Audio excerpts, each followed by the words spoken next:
Clemson announces a change in leadership within the baseball program. Monte Lee out as head coach of the Clemson Tiger baseball team. We'll talk about it. Before we do, make sure you hit the like button for this video and don't forget to subscribe so you can stay up to date on all of our exclusive Clemson content we put out every single week. Morgan Thomas here, Mr. Houston Burnett here. We're going to be talking about the big news, the breaking news from the desk of Graham Neff and the athletic department at Clemson University. Announced today, Tuesday afternoon, that Monte Lee will not be returning as the head coach for the 2023 season after 7 seasons at the program. And he said, quote, "Monte and his staff have been nothing but professional in their approach to Clemson baseball, and we appreciate the manner in which they've represented Clemson University. The expectations for Clemson baseball are very high, and the team's recent on-field performance has not met those of our administration or our coaching staff, our student athletes, or our loyal fan base. Clemson baseball is a proud program, and we, as a department, are committed to doing all we can to return our program to national prominence. We will work with our student athletes to ensure that the transition process is successful." And a transition it will be. Clemson looked to Monte Lee as a person to transition from their previous coach and Jack Leggett. It seems as though after 7 seasons, it really worked out in some ways and didn't work out in some ways. A lot of mixed emotions from the forums and the fan boards and the postings around. Statistically, though, Lee did have a winning record, 242 wins and 136 losses, 102 wins and 86 losses in league play in 7 seasons as head coach, including trips to the NCAA tournament from 2016 to 2019, as well as ACC championship in 2016. Finished the 2022 season with a 35-23 overall record and finished tied for 11th in the ACC standings. Over the past 2 seasons, Clemson was 60-50 overall, 29-36 in ACC play, missing the NCAA tournament each of the last 2 seasons. Academically, he's been graduating players at 100%. He's got 32 Tigers have been drafted of the 35 times under Lee.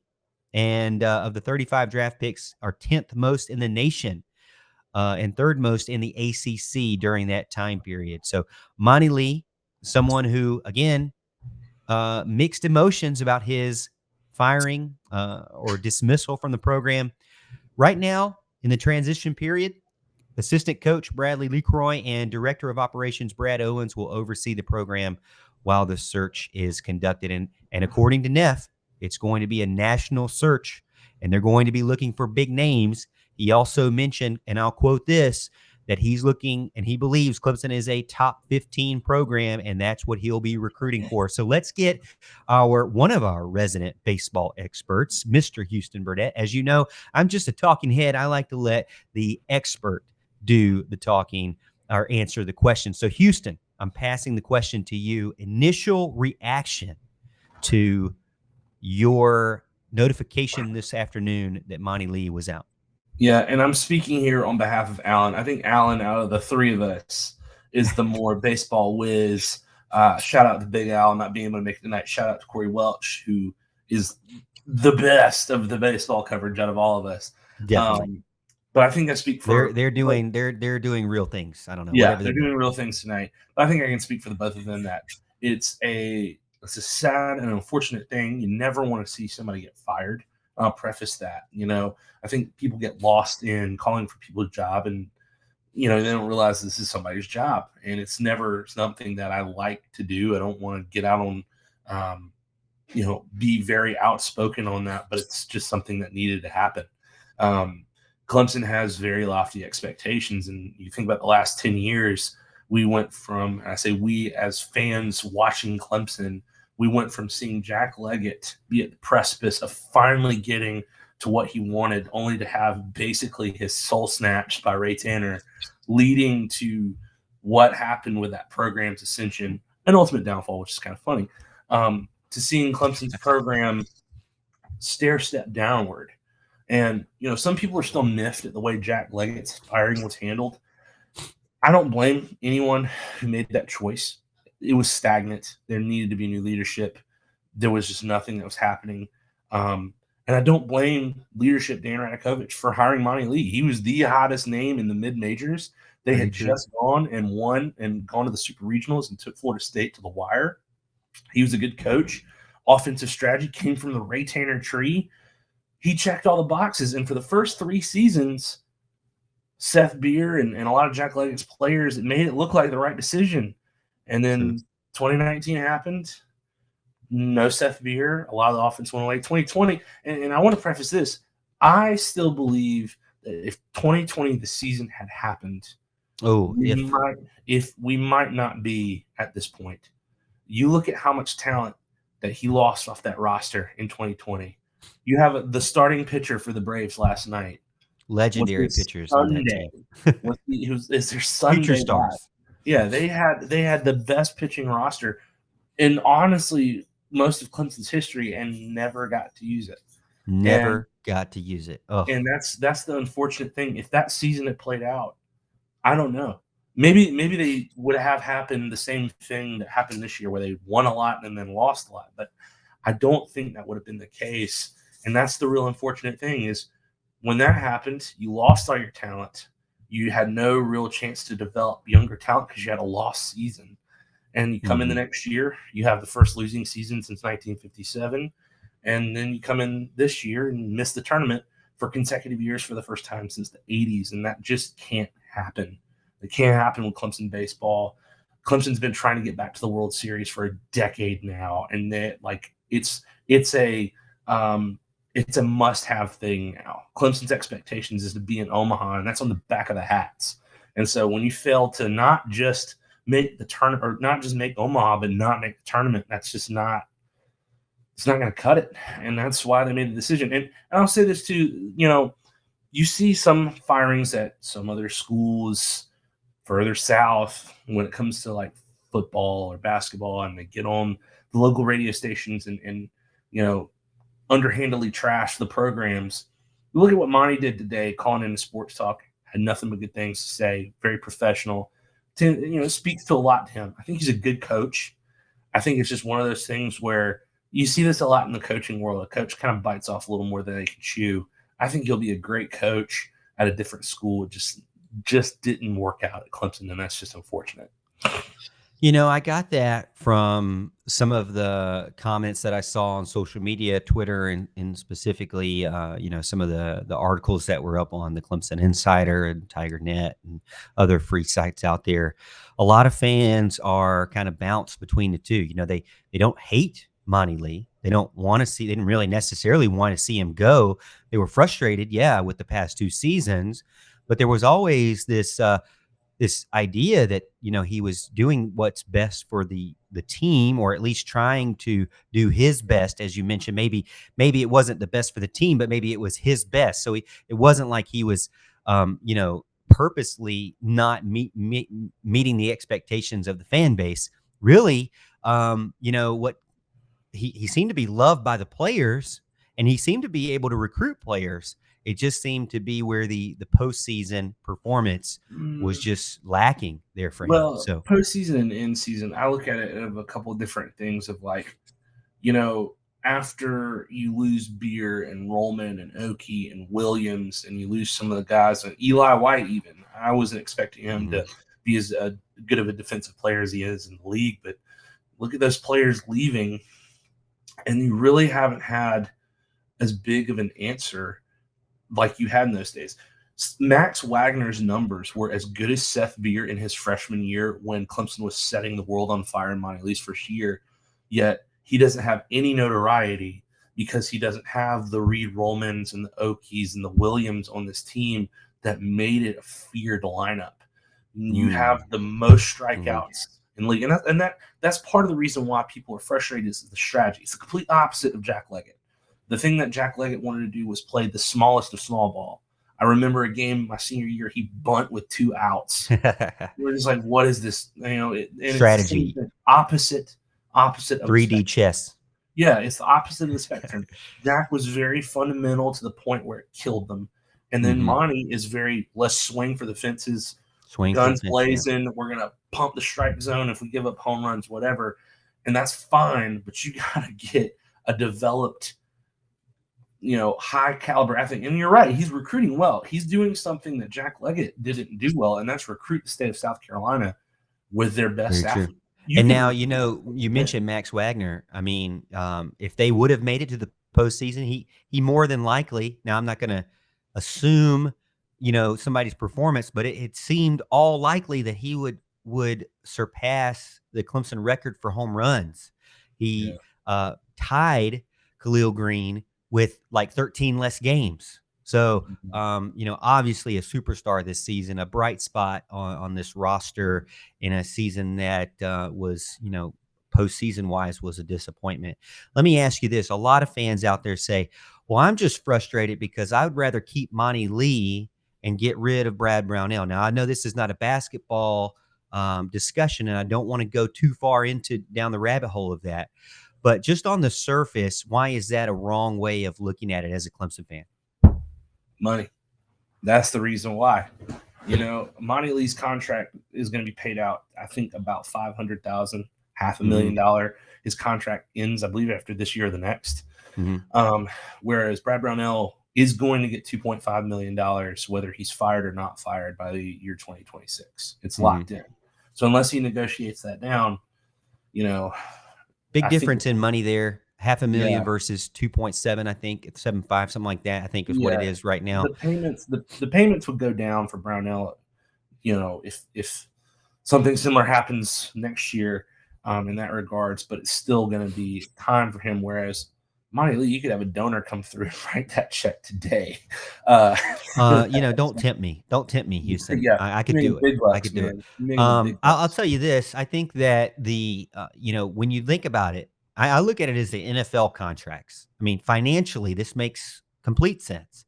He's going into his final year, and you don't ever really want a recruiter only on their final year. That's not going to help your recruiting if he goes out talking to players saying, hey, this is my final year. I don't even know if they're going to re-up me or not. You want a guy to sign his extension on his final year, just like everybody else does. Or if it's time, you want to move on. And it seems like for Graham Neff, it was time. Now, it could be setting a precedent to others, maybe others in the basketball program saying, hey, I'm not just writing a letter to write a letter. I'm not just talking the talk to talk to talk. I'm actually going to enact on, my thoughts or my standards that I have out there for that program. Now, his standards for baseball, top 15 in the nation. He's already mentioned, now I think this is lofty, but his standard for basketball is to be pushing for a Final Four. I know that is kind of high up there, but still, it sets the precedent this year that, hey, regardless of the program you're in, I have a standard as an athletic director, and you're going to have to meet that. Now, for baseball, going back to baseball, because I don't want to talk much about basketball, but going back to baseball, the precedent seems to be regional, super regional, hosting those things, having home field advantage. Now, Houston, you've schooled me on the regional, super regional, things like that, the postseason tournament. It's not necessarily so much about winning the ACC, even though that does help. It probably would have gotten Clemson into the tournament this time. Yeah. It seems like looking back, they had to win the ACC tournament for those voters to put them in, which would have been a very difficult challenge anyways for the 11th best team in the ACC. But in your opinion, is getting into a regional too high of expectations for Clemson basketball? Absolutely not. I mean, baseball? Think about this, though. North Carolina wasn't dissimilar in record. They were, with it 2 weeks to go, North Carolina and Clemson were neck and neck for bottom of the league. And North Carolina has since gone on and won the conference and is now the number 10 national seed hosting a regional this weekend. Clemson had a similar thing happen in Monte Lee's first year.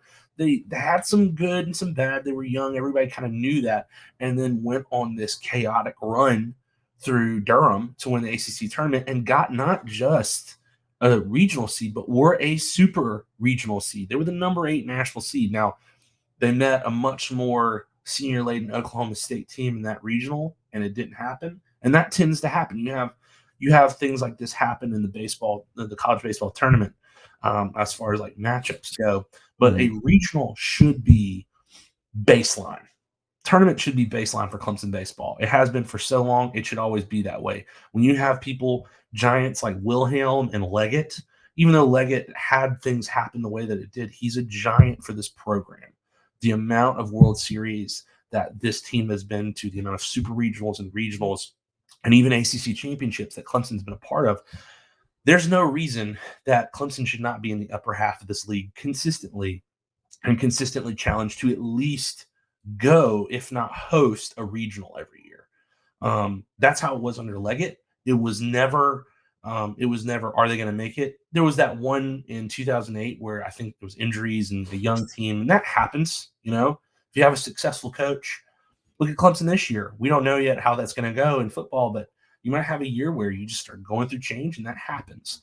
But with baseball, it's you don't want to see the trend go that way, and you need to have a baseline of we're going to go, we're Mhm. pushing to host, we're pushing for a super regional at bare minimum every year. That's how it should be.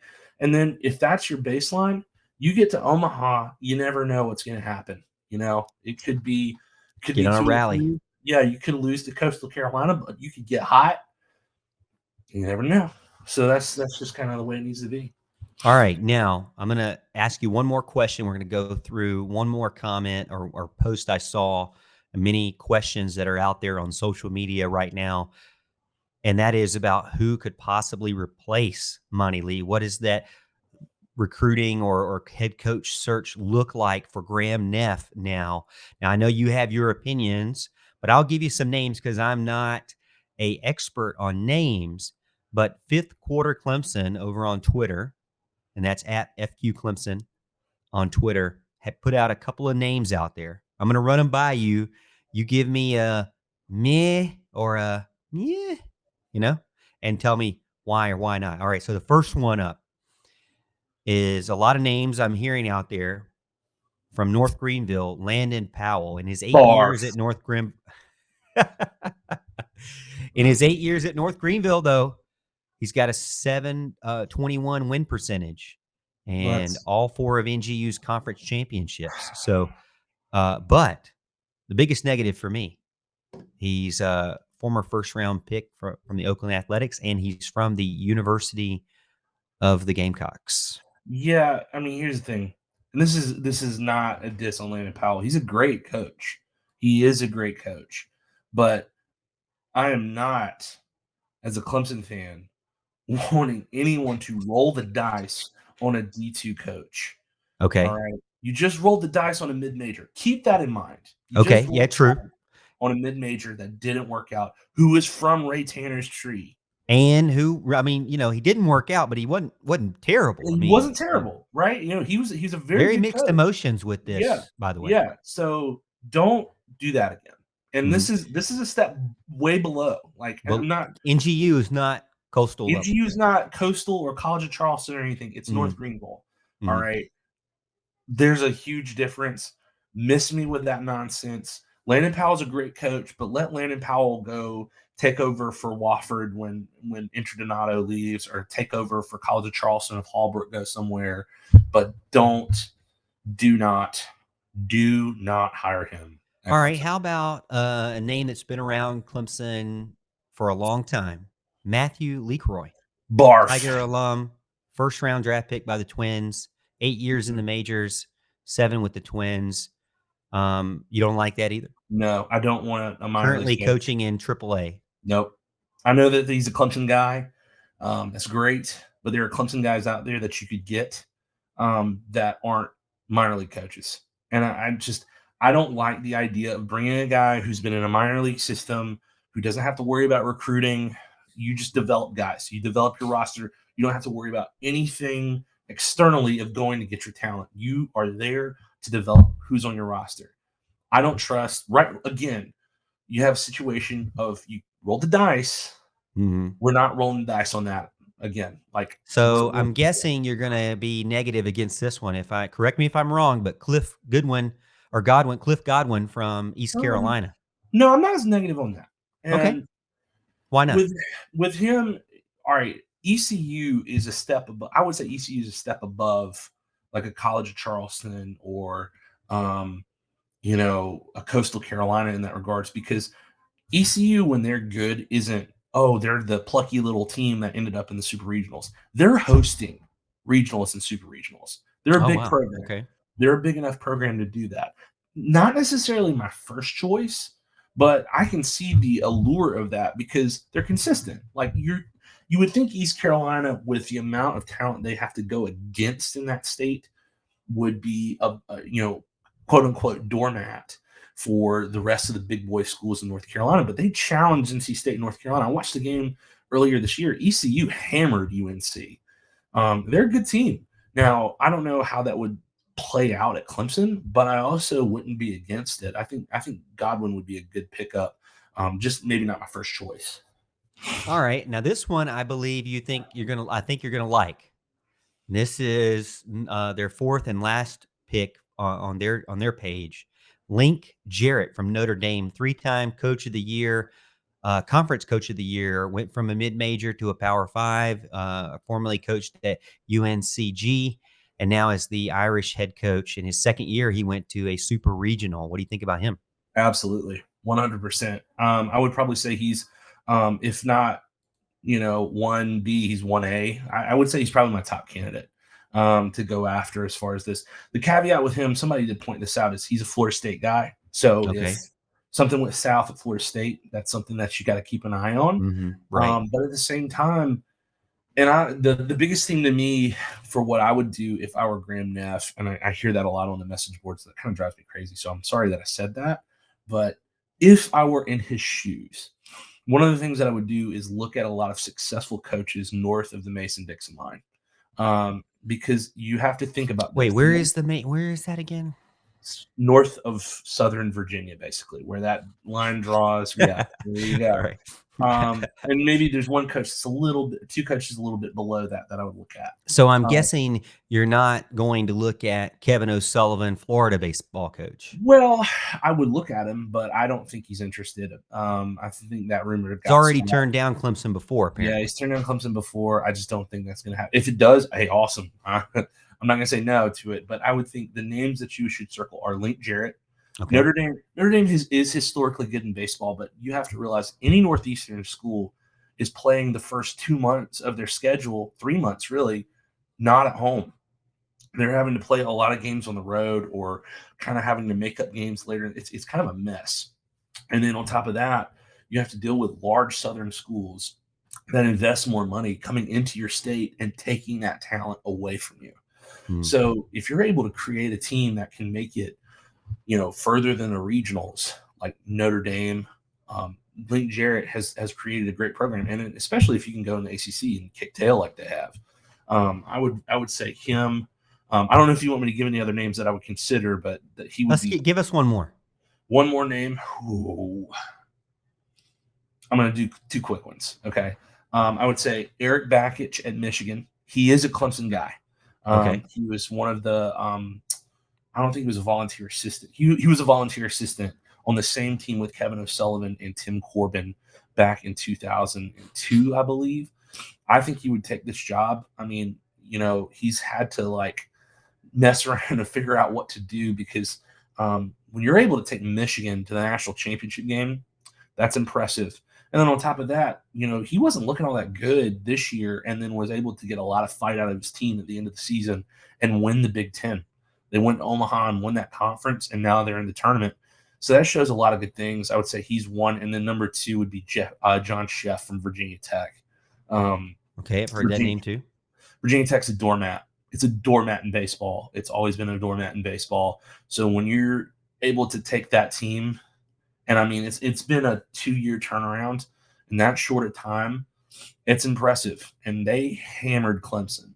That never happens. They hammered Clemson.